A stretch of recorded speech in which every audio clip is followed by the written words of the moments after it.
Hi, Mormon Bobcats. It's Mrs. Morris and Milo. We missed you a lot and we hope that you're doing well.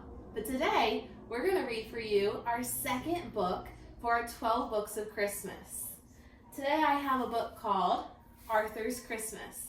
I chose this book because it's one of my favorite books, and when I was your age, I really liked the Arthur series. So I hope that you enjoy our book today.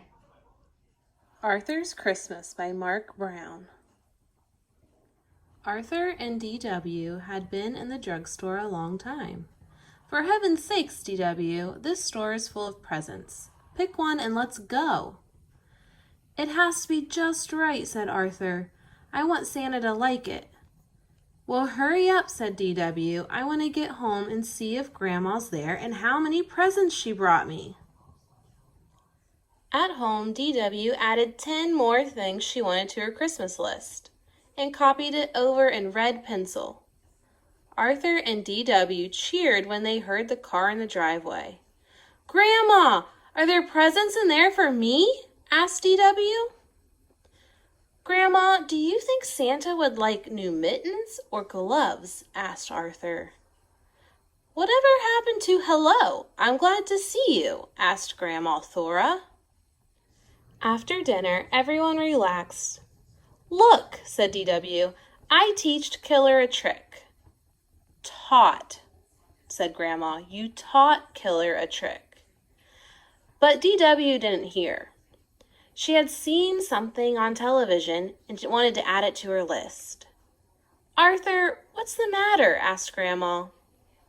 I haven't found the right gift for Santa, said Arthur. Only 2 shopping days left, reminded D.W. The next day, Arthur, D.W., and their friends went shopping. Killer went too. That's the dog's name. Arthur searched the entire store and still couldn't find the perfect gift for Santa. What's the big problem? Asked D.W. I can see hundreds of things I want. Let's go tell Santa. Santa, what would you like for Christmas? Asked Arthur. Ho, ho, ho, laughed Santa. You just leave the giving to me. D.W. had her picture taken, patting Santa's tummy. Buster was next. Santa, be careful coming down the chimney at our house. My parents always forget to put out the fire. Ho, ho, ho, said Santa. Don't worry. I'll use the front door. Then it was Francine's turn. Have you been a good little girl? Asked Santa. Oh, yes, smiled Francine. I'm always good. Always? Asked Santa. Afterward, Buster treated them all to ice cream.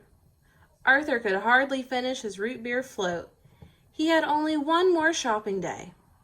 Look, said Francine. Santa eats ice cream. I'll have a banana split with 6 scoops of bubblegum ice cream, said Santa, with double hot fudge, whipped cream, and nuts.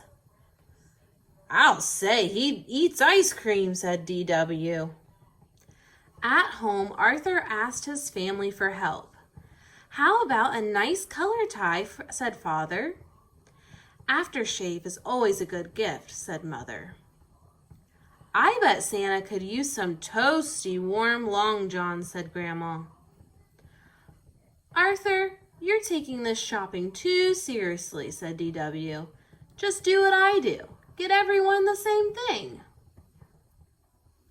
That afternoon, everyone was getting ready to go caroling. But Arthur didn't have time for Christmas carols. Time was running out. Please come along, begged D.W. I'll be the only kid. And besides, Mrs. Tibble always gives us a present and hot chocolate. Arthur went window shopping instead, hoping that would give him an idea for Santa's present. Santa was ho-ho-hoing and drinking a diet root beer at the car wash.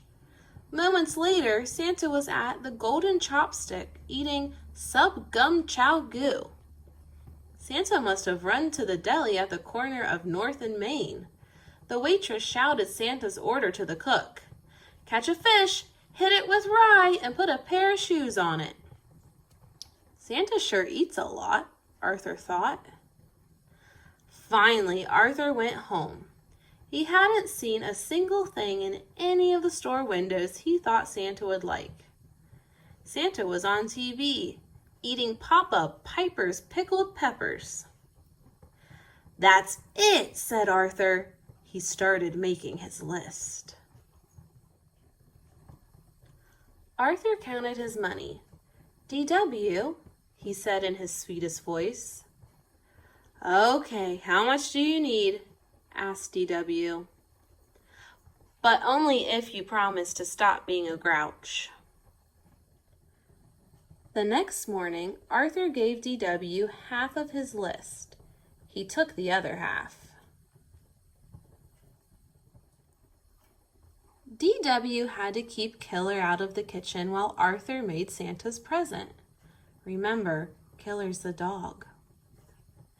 "What's all that noise?" asked Father. "Arthur is making a mess," reported DW. The kitchen door opened and Arthur sneezed. "Mom, how many cups of pepper and pickled peppers?" he asked. "Maybe I should help," said Mother. "No, please," said Arthur. "I want to make Santa's present by myself. Just tell me how many sticks of gum in sub-gum chow goo." "Poor Santa," said DW. Hours later, Arthur whistled while he set the table for Santa. "What's that?" asked Father. "Pickled peppers, a hot fudge sundae on bubble gum ice cream, and sub-gum chow goo. I sort of combined Santa's favorite foods," Arthur explained. "What's that big lumpy thing that's moving?" asked Grandma. "A pizza to go," said Arthur, "with everything on it." "If you want Santa to come, you'd better go to bed," said Mother. "If we want Santa to come," thought DW, "we'd better do something about that food." DW couldn't fall asleep. "I have to do something," she thought. "Poor Arthur worked so hard, but if Santa gets one whiff of Arthur's present, he'll never set foot in the dining room, much less eat any of it." Careful to miss the squeaky steps, DW tiptoed down in the dark. The next morning, Arthur was the first one up. "Santa ate it all," he cried, "and he left a note." "Dear Arthur, you were so nice to take the time to find out my favorite foods and make them. Thank you. You also teached me about the Christmas spirit. Love, Santa. P.S. Aren't you lucky to have such a nice little sister?" The end. Merry Christmas. I'll see you all soon.